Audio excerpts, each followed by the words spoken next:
Hello students, welcome to my channel Vidyarthi Sahyog. आज हम एक कविता के साथ प्रस्तुत हुए हैं। इस कविता के नाम है साबरमती के संत। इस कविता के कवि कौन है? प्रदीप है। और आज हम इस कविता के जो अभ्यासमाला है उस अभ्यासमाला का क्या करेंगे? चर्चा करेंगे। ठीक है, पहले देखते हैं बोध एवं विचार।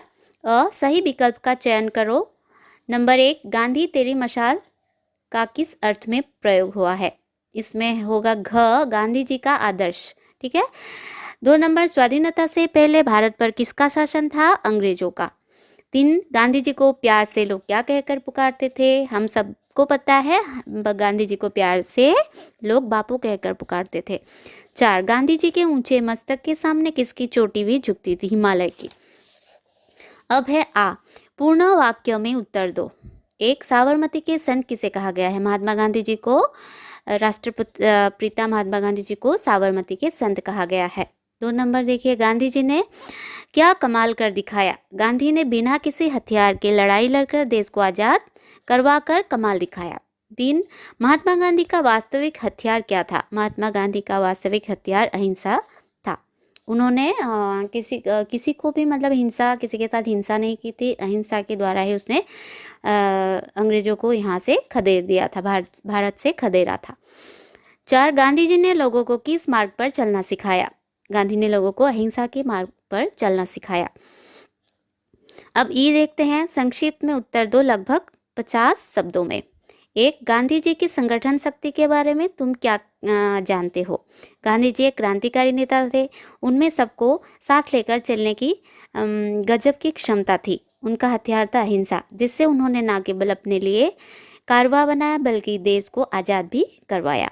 कारवा मतलब रास्ता, कारवा मतलब उद्देश्य, रास्ता। यह उनकी संगठन क्षमता ही थी कि जो लोग देश को हिंसा से आज़ाद करवाना चाहते थे, वे भी गांधी जी के अहिंसात्मक आंदोलन से जुड़े थे। प्रश्न नंबर 2, गांधी जी ने किस प्रकार अंग्रेजों से टक्कर लिया था? किस प्रकार लिया था? गांधी जी अहिंसा के पुजारी थे, हम सभी को पता है। देश की गुलामी का दर्द उन्हें सत्याग्रह मतलब उनके जो देश की जो गुलामी थी, जो दर्द था, उन्हें क्या करते थे वो मतलब उसको एहसास, उनका जो एहसास, उसका जो दर्द का वो एहसास गांधी जी को था। लेकिन क्या था? हथियार, गोला बारूद व हिंसा का प्रयोग उन्हें मंजूर नहीं था। वो नहीं चाहते थे कि हम हिंसा करें, गोला बारूद की सहायता ले। अहिंसा को अहिंसा को मूल हथियार बना उन्होंने असहयोग आंदोलन मतलब नमक छोड़ो आंदोलन और न जाने कितने आंदोलन को पूरे देश को एकजुट करने के लिए उन्होंने किया। ठीक है, उसका जो उनका आंदोलन था, उनका मूल हथियार क्या था? अहिंसा था। और इसमें था असहयोग आंदोलन, फिर दांडी मार्च भी कहा जाता है नमक छोड़ो आंदोलन को। फिर साबरमती मतलब जो आश्रम थे वो, वहाँ से भी क्या हुआ, बहुत सारी क्या हुआ था, आंदोलन की शुरुआत हुई थी। इसी दम पर अंग्रेजों से टक्कर ली थी। प्रश्न नंबर 3, प्रस्तुत गीत का सारांश अपने शब्दों में लिखो। ये सारांश आप खुद से लिख सकते हो, ये आपको खुद से प्रस्तुत करना है। ठीक है, क्योंकि ये हमारे जो पुस्तक है आलोक भाग, उसमें भी आप कविता एक बार पढ़ लोगे तो आपको पूरा सारांश पता चल जाएगा। तो अपने अपने जो मन का भाव है उसे आप लोग जुटाकर लिखिए। तो अगर आप लोगों को फिर सही लगे तो फिर आप लोग खुद से ही लिख लो। अगर आप लोगों को ना हो पाए फिर आप लोग मेरे इनबॉक्स में कमेंट कर सकते हैं कि तब हम कर देंगे। लेकिन ये आप लोगों का ही कार्य है, ये खुद से करना है, क्योंकि सबका मन का भाव अलग अलग है। तो अलग अलग रूप से अपना अपना सारांश लिखिए।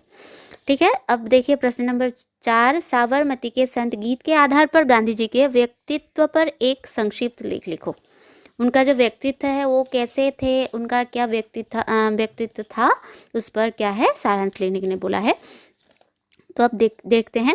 तन पर एक सफ़ेद धोती था, हाथ में एक लाठी और दिल में देश को आज़ाद कराने का जज्बा लिए अहिंसा के तार से देश को एकजुट कर अंग्रेजों से लोहा लेने वाले महापुरुष थे महात्मा गांधी। गुलामी से जकड़ा देश महात्मा गांधी के अहिंसा के हथियार से मुक्त हो गया। गांधी जी सत्य और अहिंसा के पुजारी थे। देशभक्ति उनके नस नस से जुड़ी हुई थी। संगठन की गजब क्षमता उनमें ऐसी थी कि वे जिधर से गुजरते उधर ही लोग उनके साथ हो जाते। उन्होंने देश के खातिर देश के लिए अपना सर्वस्व बलिदान कर दिया था। ऐसे थे हमारे प्रिय राष्ट्रपिता महात्मा गांधी। हम उन्हें प्यार से क्या कहते हैं? बापू बुलाते हैं। अब है बड़ी। भावार्थ लिखो। क मन थी अहिंसा की, बदन पे थी लंगोटी, लाखों में लिए घूमता था सत्य की चोटी। महात्मा गांधी देश की आज़ादी के सूत्रधार रहे हैं। देश को आज़ाद कराना उनका एकमात्र लक्ष्य था, लेकिन इस लक्ष्य को पाने के लिए उन्होंने हिंसा का सहारा नहीं लिया था। अहिंसा ही उनके सबसे बड़ा हथियार था और उनके रग रग में अहिंसा व्याप्त थी, प्रवाहित होती थी। रक्त में उनकी अहिंसा प्रवाहित होती थी और जीवन की सादगी उनमें चार चांद लगा देती थी। बदन पर वस्त्र के नाम पर एक लंगोटी मतलब धोती और हाथ में एक लाठी थे जो सत्य और अहिंसा के ही द्योतक थी। इसे लेकर ही वो घूमते रहे और लाखों को अपने साथ लेकर घूमते रहे और इसी गुण से उन्होंने देश को आज़ाद भी करवा लिया। अब ख का भावार्थ देखिए। मांगा ना तूने कोई तख्त, बेताज ही रहा, अमृत दिया सभी को, खुद जहर पिया। तख्त मतलब राजगादी, आसन। उन्होंने भारत को स्वाधीनता प्रदान किया, लेकिन उन्होंने कभी भी उसके लिए कोई क्या नहीं मांगा कि मुझे ये पद चाहिए, मैं प्रधानमंत्री बनूंगा, मुझे कुछ ये बना दो, राष्ट्रपति बना दो। उन्होंने कभी भी राजपाट की क्या लोभ नहीं की। गांधी जी ने अपनी अहिंसात्मक शक्ति से अंग्रेजों से लोहा ले उन्हें यहाँ से पलायन करने को विवश कर दिया और देश को आज़ादी का नजराना दिया। ठीक है। आज़ादी के बाद देश में नई सरकार गठित हुई, पर उन पर महान संत ने खुद के लिए कोई पद की चाह नहीं रखी। वो चाहते तो सब कुछ ले सकते थे, प्रधानमंत्री के पद पर बैठ सकते थे, वो प्रेसिडेंट बन सकते थे, सभापति बन सकते थे, लेकिन उन्होंने ऐसा नहीं किया। उन्होंने भारत को स्वाधीनता प्रदान की, लेकिन उनके मन में कोई चाह नहीं थी। उसने तो खुद कष्ट को जहर भी पिया और देशवासियों को आज़ाद रूपी अमृत का पान भी करवाया।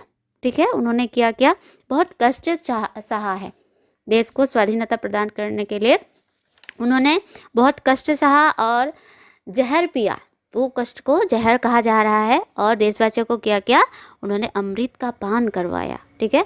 तो इस कविता का जो भावार्थ है वो हमने कर दिया, तो बाकी आप लोगों का काम है इसको आराम से देखना, उसके बाद अपने कॉपी में नोट डाउन करना और कॉपी में नोट डाउन करने से आप लोगों की पढ़ाई ठीक ठाक चल जाएगी। ठीक है। मोबाइल से पढ़ना अच्छी बात नहीं है, फिर भी अभी भी लॉकडाउन चल रहा है या कुछ कोरोना के वजह से हम क्या कर रहे हैं, ऑनलाइन की पढ़ाई चल रही है, लेकिन आप लोगों को क्या करना है, इस वीडियो को देखकर कॉपी में इसको उतार लेना है। ठीक है। तो आज का हमारा अभ्यास माला ही समाप्त होता है, फिर मिलते हैं दूसरे अभ्यास माला के साथ। आप लोग तब तक सलामत रहे। ठीक है।